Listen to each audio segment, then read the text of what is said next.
All right, now to the Rev, who says 50 years after Selma, race relations still are not right, but they're better than the mainstream media might have you think.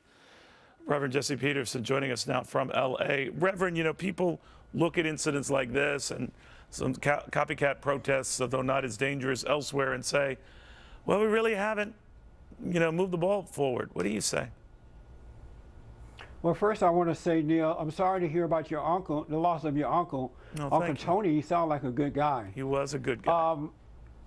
You know, America has done more for this country to make amends for slavery and discrimination against blacks than any other country in the world.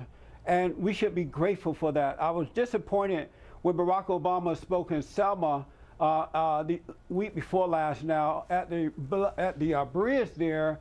Instead of thanking America for what they have done, 50 years later we have a black president. Black Americans can move about, live anywhere they want, get any type of education that they want, but yet they made it sound as though it was still 1965.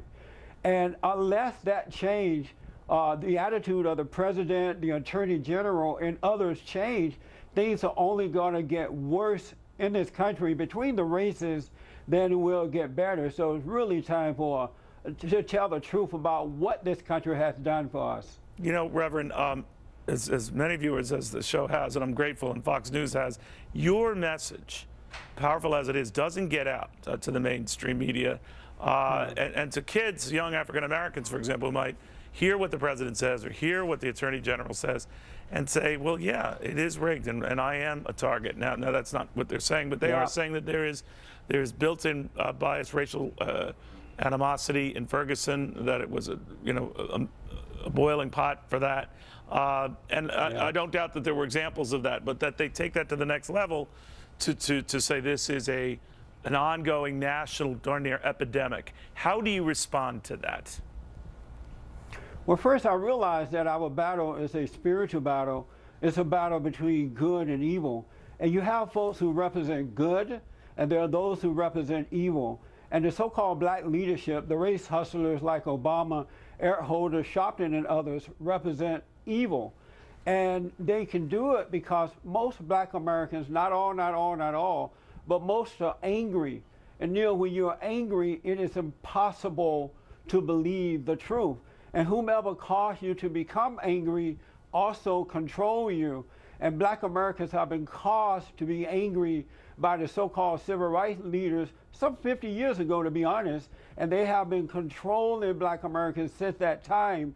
And the way they do it, they just look for a white on black situation and they cry racism, and black Americans go into a hypnotic trance, and whatever these folks want them to believe and whatever they want them to do, they get them to do it. And that's why we've been working so hard to get black Americans to forgive. Martin Luther King said not to hate your enemy, but to overcome your enemy with good. Well, black Americans for the last 50 years have been hating their enemies, and now they have become like the people that they hate. For an example, the KKK. You always hear black folks complaining about how the KKK would hang blacks from trees and that they were burning and killing black people. Now they are doing the same thing. We saw it in the knockout games when black folks were going around the country and killing white Americans.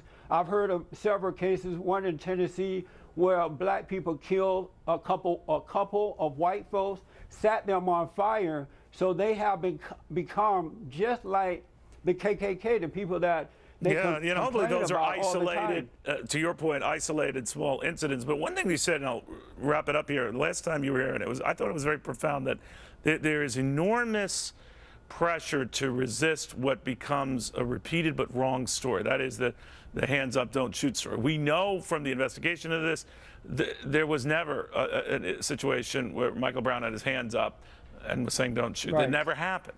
But it is a narrative that people are sticking to and become a cause celeb. How do you get past that? The only way that they're going to get past it, I know this for a fact because I used to have the same hatred toward white Americans. I believed it to that lie from the black leaders. The only way we're going to get past that, or they're going to get past that, is that they got to personally examine themselves and they have to overcome their anger so that they can see clear. Because when you're angry, the friend looks like the enemy, and the enemy looks like the friend. So there was no evidence that Officer Dan Wilson was guilty of racism at all in dealing with Michael Brown. Even the Justice Department could not find anything. And believe me, had they found something, they would have used it.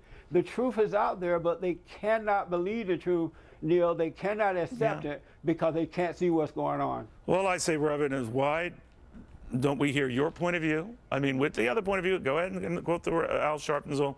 But I think fair and balanced in the media says, hear guys like you. There is another point of view. Reverend, it's always good having you. Thank you. Thank you, Neil. I thank God for Fox News because it does help us to get the truth out there. Well, we'll try to get your word out because it's only fair. It's only right. Reverend, thank you, and thank you for all you do. In the meantime, let's